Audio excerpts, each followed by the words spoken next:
Hello everyone, to a new Final Fantasy IV After Years World Trackit commentary video. This time we got Porom. There's Pelham, there also has to be Porom.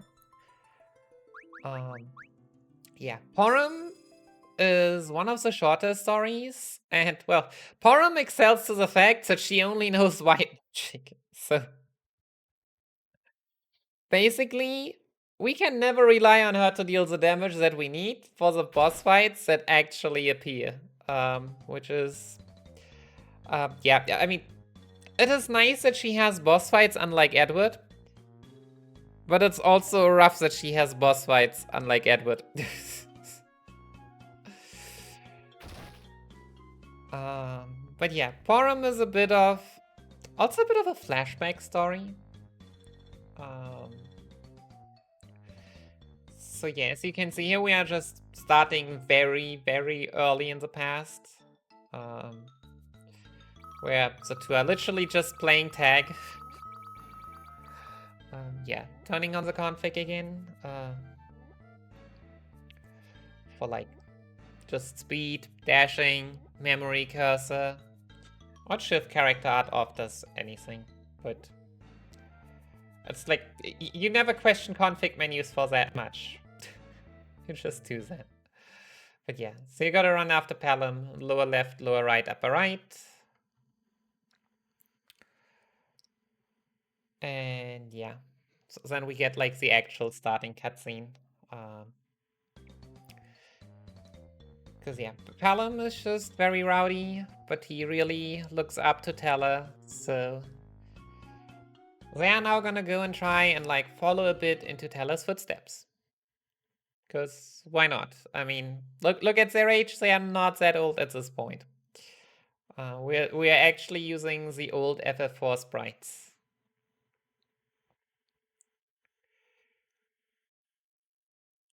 So, yeah. That doesn't... that just shows it a bit. Yeah. Several years later. Oh no. And they're still looking childish. I like how several is just... Several years could just be anything from, I don't know, 3 to 20, I guess. If I had to think of several, I think you could say several to 3, and you could like even say about 20 that it's several.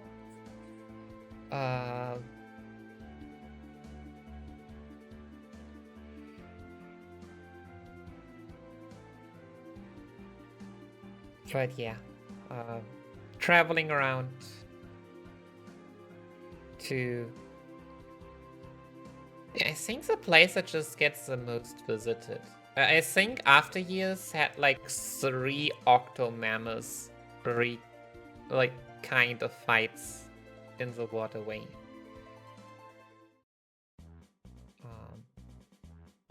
But yeah, we're reaching the Kaipo docks. Praise be the Kaipo docks. They actually make Kaipo somewhat reachable if you don't have an airship. But yeah, not much happening in Kaipo. We are getting a free potion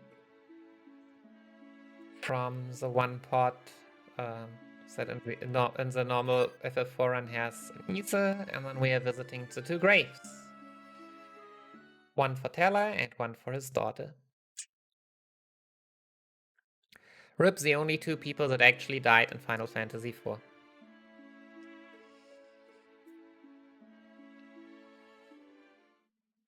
And yeah. So next, Pelham wants to follow Teller's footsteps through the waterway, where he met Cecil and Rydia back in the days. And yeah, so this part is basically going through the waterway. That is basically all it's about, and then we'll be fighting, well, an Octomammoth clone at the end. And so the old route actually... the old route, which PB was a 29-25 even. So this is already an improved PB. Did grind to level 12. just for presumed safety, it is not like you get anything except like the stats from 2 levels. I'm not saying they are bad, but they are definitely also not optimally fast. So yeah, what you want to do in a full run, honestly, I still don't know. I feel like for full run, Porom's tail has become a lot more unsafe, like in so many ways than I ever thought. For a single story run, you just run with it and hope for the best. We do still pick up though the tent in the first screen, and the Gaia gear over here for like some armor and a bit of better moon cycle. But yeah. And then we are getting the Phoenix down here. Then we could get the Phoenix down here. I was surprised. Yeah. No, I mean, we are just going for it. We don't need Phoenix Downs. If we die, we die. You could also get a cottage down here, I believe. You will get the cottage if you actually grind. If you don't grind, you can just take the tent and be happy with it. Because then your only goal is actually resetting the moon cycle.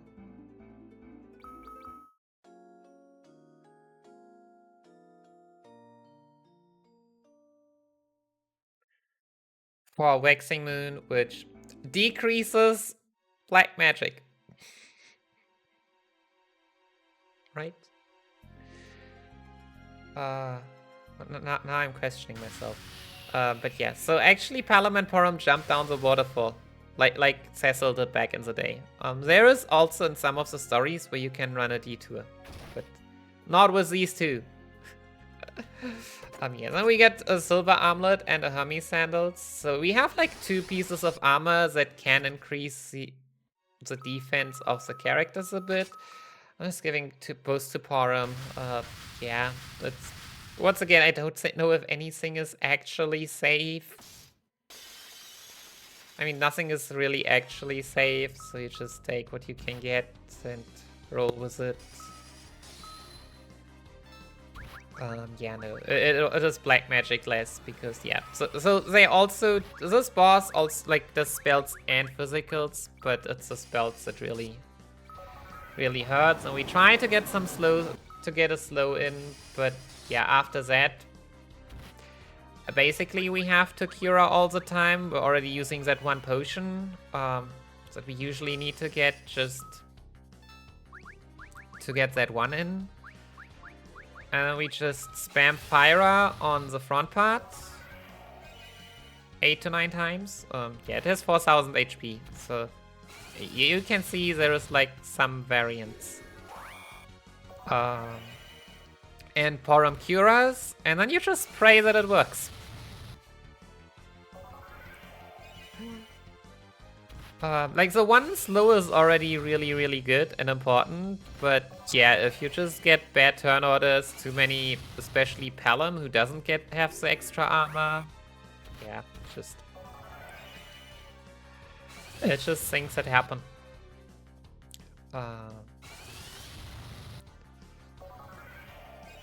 And yeah, in the end, the MP also fit perfectly. There is no need for a safety ether that I got before. This fire just does it. And yeah, this is basically, yeah, this was a nice time save. Just for not grinding. Good fight. And this is the first part of the tale. This is Child Porom and Porom playing a bit around on Teller's footsteps. Definitely not a fight that's to be underestimated. So things can go wrong so quickly, especially with the lack of options that you have. Yeah, several more years later, so after another 20 years, it's time to play around a bit. We have an airship. I mean, not really, but Sid is flying us to certain spots with an airship. It's not like we could actually fly all over the continent. For that, people have to wait until the crystal's tail. For which that is then really cool. So. But yeah, also at that time, the world wasn't really in a disarray yet. So I guess it's fine. Hey, Madeline. Good morning.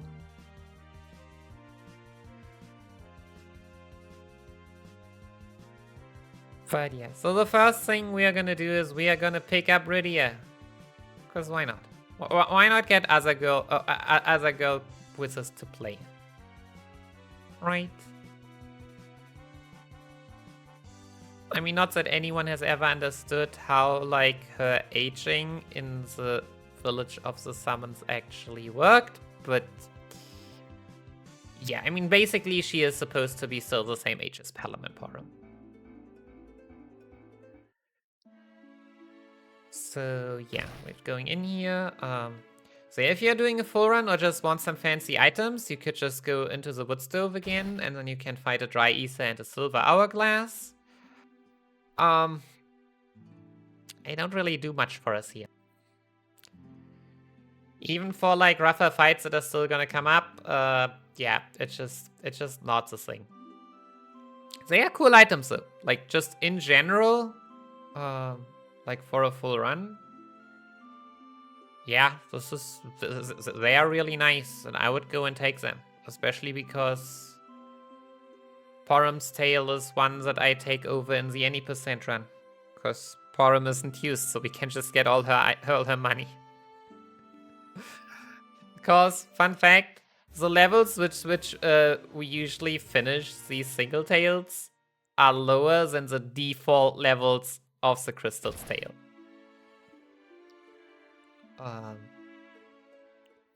So yeah, you don't even want to take all of them.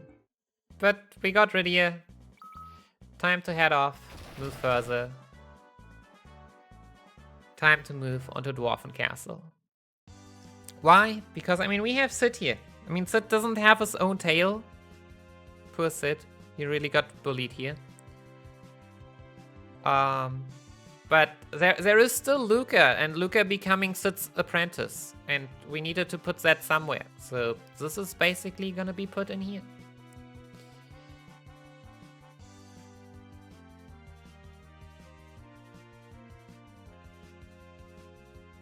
Because Luca is cool, yo.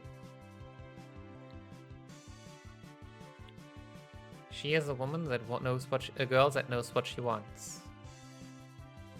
I mean, both. So I guess she is kind of young still. I have no clue how young, but without looking up the ages and going by Japanese anime video game law, they are definitely teenagers.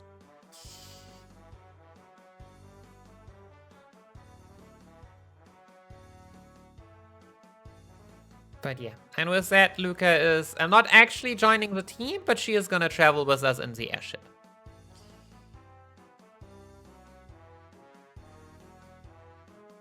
So that's neat. The more the merrier, right? Everyone just vibing here. Well, actually here she just joins us.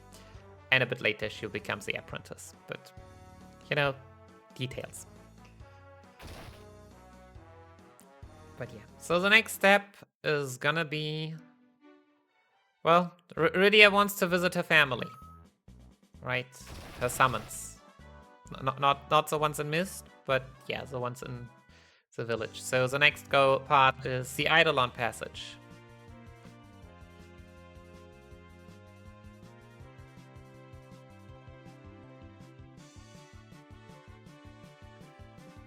Where, yeah. We're not doing anything. It's great. No,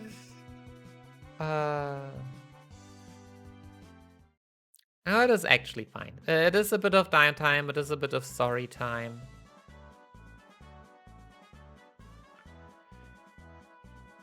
And yeah. Need to have some story. But yeah, we're just heading in. and going towards the end.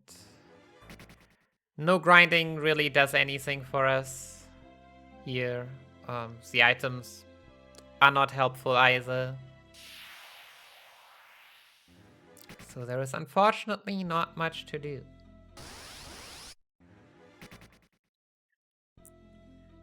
Even though we have the cool mage club. Sorry, Rosa. You just decided to live the married life, I guess.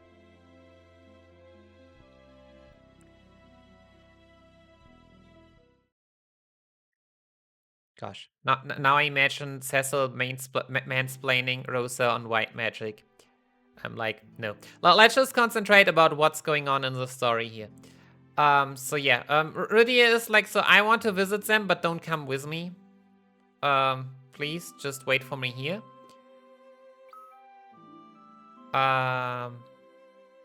Because she's sensing something is off, also. And then we are playing around with just this time dilation, compression, whatever. The time flows a lot faster there, so the Pelham was barely able to wait long enough until Rydia came out immediately after. I'm not sure how that makes sense, but yeah, FF4 logic. Actually, when I casually played FF4 for the first time, I was like, can I actually enter here? Because it's supposed to be also spooky.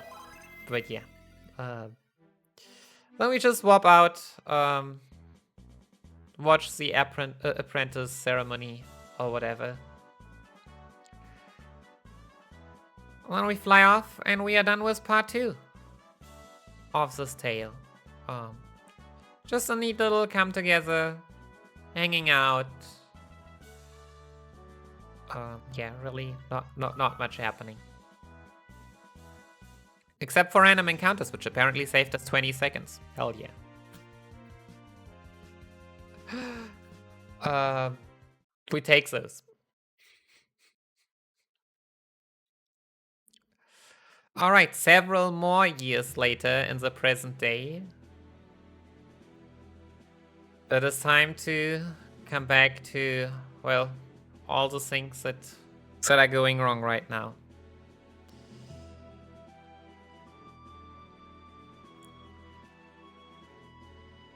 So yeah. Everything is being attacked. Of course, the ancient, the wise mages of Mysidia recognize it faster than many others.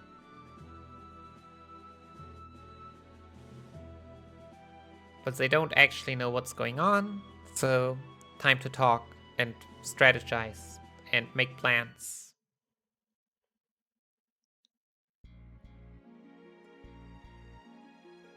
And be very planful about it.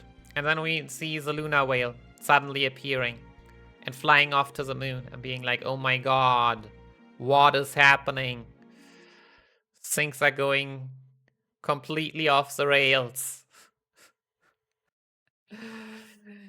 Yeah, Magus, thanks for the raid.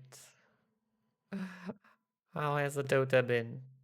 Welcome everyone to me commentating on my offline world records of some of the Final Fantasy IV After Years stories. But yeah. If you have any questions, still feel free to ask. Yeah, here we see the frog in the bottom right, Tsukinova, from Edge's tail back. And Porom is heading off with a generic black mage and generic white mage, because those were a thing.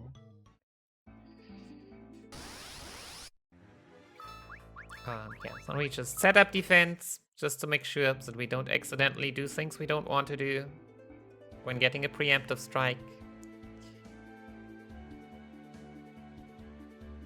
And heading to the top of Mount Ordeals, because this is where we always got all our answers. And also, where else would you go when you were in Mysidia? Let's just be honest here. If you are in Mysidia, then That is basically your option.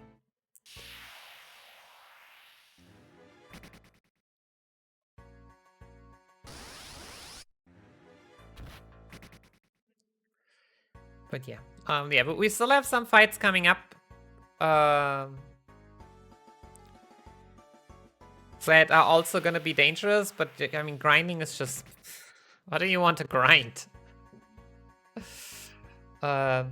Like we can't do the fights without grinding, so there is no reason to do so. Also, I would argue that grinding does not even make... I mean, probably if you grind a bunch, but yeah.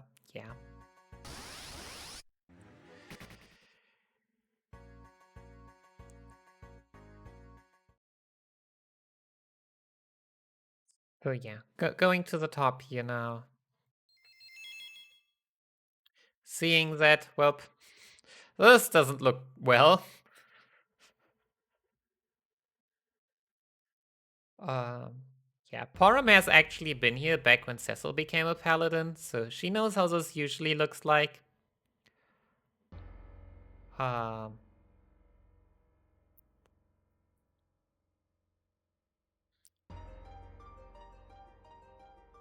yeah, Cecil's father about to fade. Well, 07. 07 clue, yeah. And now we're just heading back down. Oh no, what is this? Lots and lots of zombies. No. And Kane is just coming and killing them all.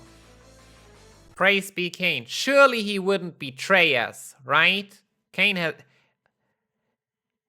He looks like the most trustworthy guy I have ever seen. But yeah, if we were talking earlier about Porom is not killing anyone on her own, here is who is supposed to do the job this time. Here is Kane.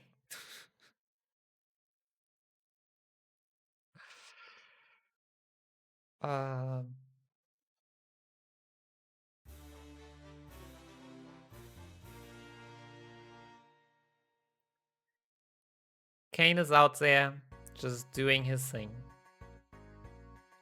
And yeah, now we just, well, run back to Mysidia, which is under attack with Kane. Setting up defend on him as well, because he is super fast. We don't want to waste time with attacks.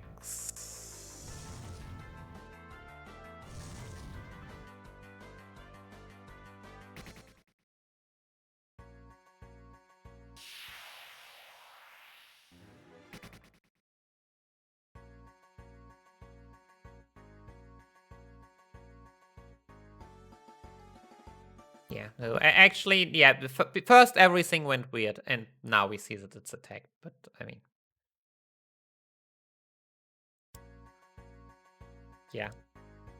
Again, where else would we run if not now back to Mysidia? But I mean, I'm just ignoring the most important part. Where would you actually run? There's a chocobo forest here. Where would you go if not for the chocobo forest? Go get a chocobo, because chocobo. Praise be the chocobo. Because chocobos are the best.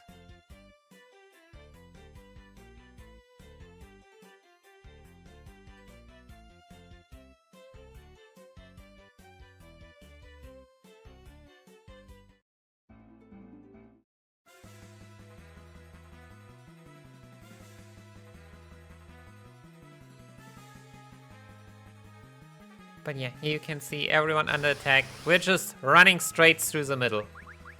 Yeah, so Kane is jumping. The Black Mage using Blizzara because it's weak against that. And the White Mages are trying to cast slow, that is if they are still alive and not just like Porom immediately kill. Please, Porom. And then we just spam attacks. So if you wanted to go truly YOLO, you could just consider not healing at all. But as it turns out, even if you heal everyone, you might just still die in the next fight. That has happened. But yeah, I mean, look at the timer. You really don't want to, like, throw away such a pace just by going the most YOLO of YOLO. Right, so yes, this is Blood Eye. Blood Eye has special. Blood Eye has status effects. That's annoying.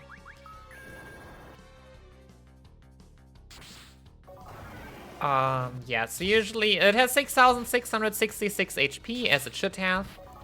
So usually you would jump 4 times, Blizzara 2 times. So this means we'll just have to jump 5 times. I say you just see how like everyone is getting confused, and we really don't want Kane to be the one confused. So yeah, but we make it. Lost some time in the process. Probably just random encounters, to be honest. But yeah. With that, the Blood Eye has been defeated, and we are basically done. So there's just one evil. Which is a mysterious girl. She's back. She wants a crystal. But don't worry, we have our trusted friend Kane with us. I am sure he is gonna stand by our side and... Wait, not? What do you mean not? Kane wouldn't betray us. Again. Kane would not... Again. Oh, Kane, come on.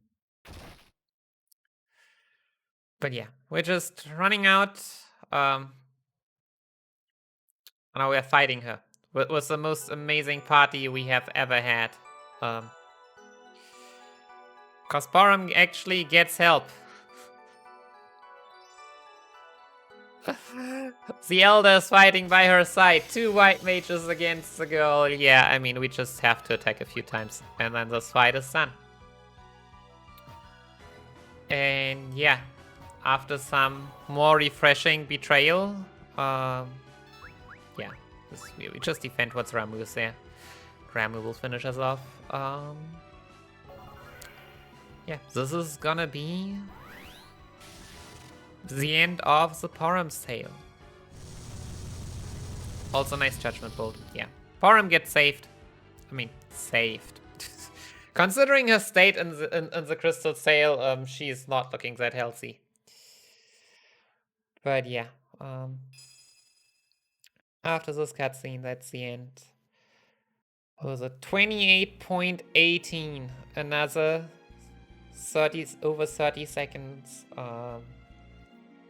Over a minute from the official former world record. So yeah, especially the grinding at the beginning. Cutting that off has helped a lot to just cut off a bit more time in the story. So yeah. This was Porom's tale of the After Years story. I hope you all enjoyed it. And I'll see y'all in the next video.